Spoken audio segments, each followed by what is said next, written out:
So welcome back to Untermyer Gardens.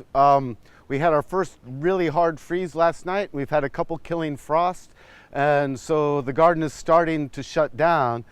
And I just wanted to talk a bit about how we go through the fall and do our fall cleanup. There are people that have high-minded ideas, and sort of new practice in horticulture is not to clean the beds perfectly of every frozen perennial and every leaf that's fallen out of the trees, and create a bit of a habitat for the garden. There are a lot of beneficial insects that overwinter. It helps protect root zones. Plants that may need a little winter help can get that from their own leaves and from the falling leaves, and not rely just on the mulch in the garden.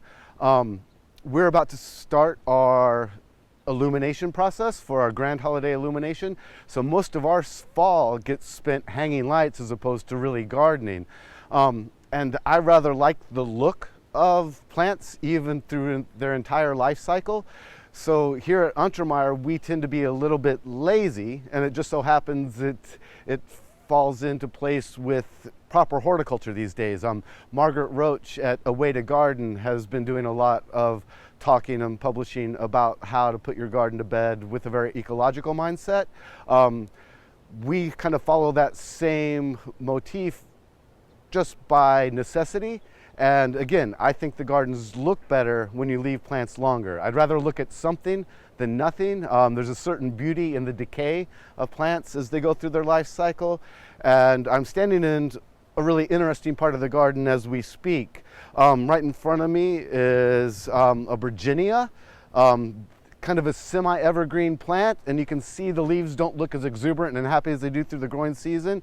But again, they're offering some protective value to the root zone, and I think they look quite handsome at this time of year.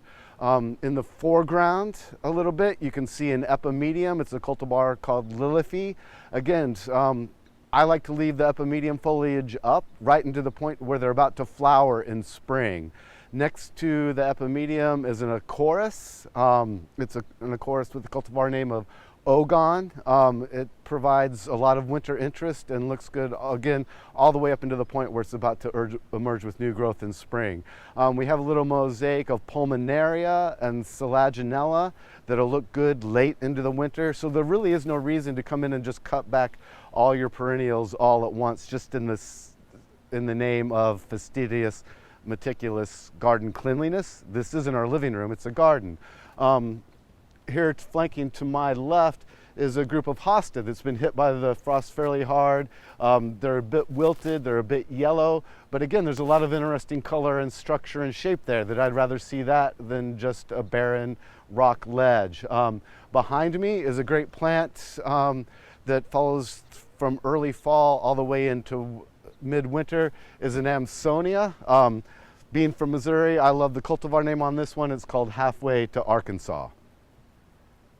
So here we are at the bottom of a cascade bed at the Temple of Love, and there's another bed that if we'd come in and cleaned everything out, there wouldn't be much interest. I feel this still looks quite like a garden.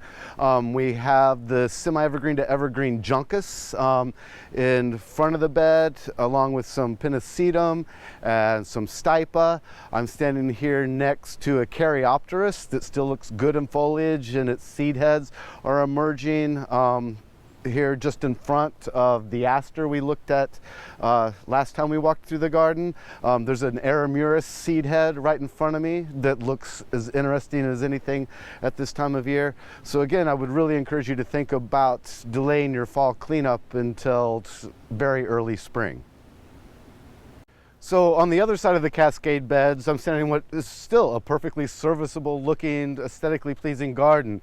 In the foreground, we have a handful of asters. They've lost their beautiful fall colored flowers, but the seed heads are as interesting as anything going on in the garden right now.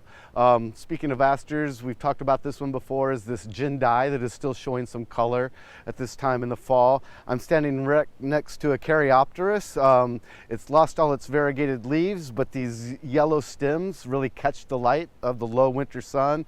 Next to that is a seed head, kind of a bottle brush cleaner look to them. This is Liatris. And then behind me is, again, the Calamagrostis Karl Foerster, which is a grass I just can't seem to stop planting in any garden.